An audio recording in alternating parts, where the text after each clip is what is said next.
Jean-Luc Brunel, agent de mannequin soupçonné d'avoir joué le rôle de rabatteur pour le milliardaire américain Jeffrey Epstein, a été mis en examen vendredi soir pour, je cite, viol sur mineur de plus de 15 ans et harcèlement sexuel, et placé sous le statut de témoin assisté du chef de traite des êtres humains aggravé au préjudice de victimes mineures aux fins d'exploitation sexuelle et placé en détention provisoire, a annoncé le parquet de Paris hier.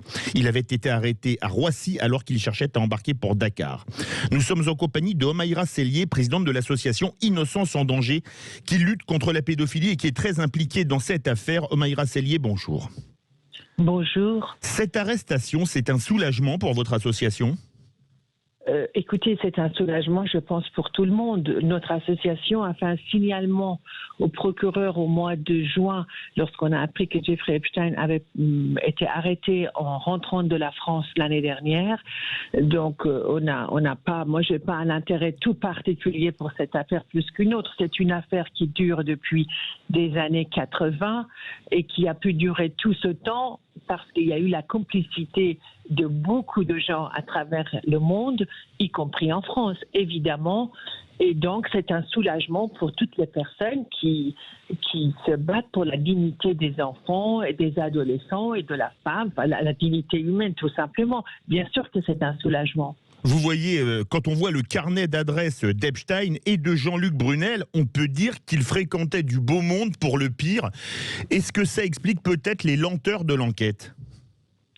Écoutez, ça explique en tout cas le fait qu'ils ont pu sévir l'un et l'autre et probablement d'autres personnes, mais en tout cas ces deux personnes dont les identités sont révélées aujourd'hui, ils ont pu sévir pendant des décennies à travers le monde avec des passe-droits de toutes sortes, de toute nature, que l'enquête va permettre de découvrir, je l'espère, si l'enquête veut aller vraiment aussi loin qu'il est possible d'aller, parce que c'est une affaire qui a beaucoup de couches, si vous voulez, et c'est évident que l'enquête, normalement, doit révéler des choses. L'enquête a effectivement un peu traîné en France, mais ça ne veut pas dire...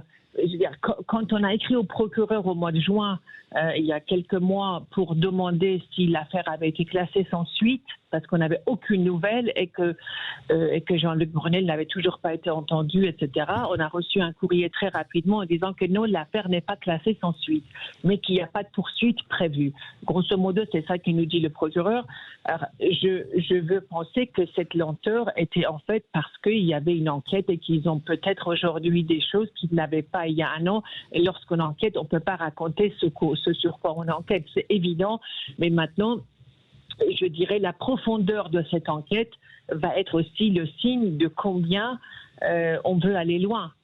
Et si vous voulez, combien est-ce qu'on veut, est-ce qu'on veut trouver toute la vérité, une partie de la vérité, etc., etc. Merci beaucoup, Omaïra Sellier, présidente de l'association Innocence en danger. Et évidemment, on suivra cette affaire de très près. Dans la prochaine demi-heure, ça va être beaucoup plus léger. On va déjà parler d'éco avec Sandrine Debrune pour le petit électroménager. Ensuite, on aura le journal des sports de Gaspard de Vaubicourt. Restez bien avec nous dans le Grand Matin Week-end.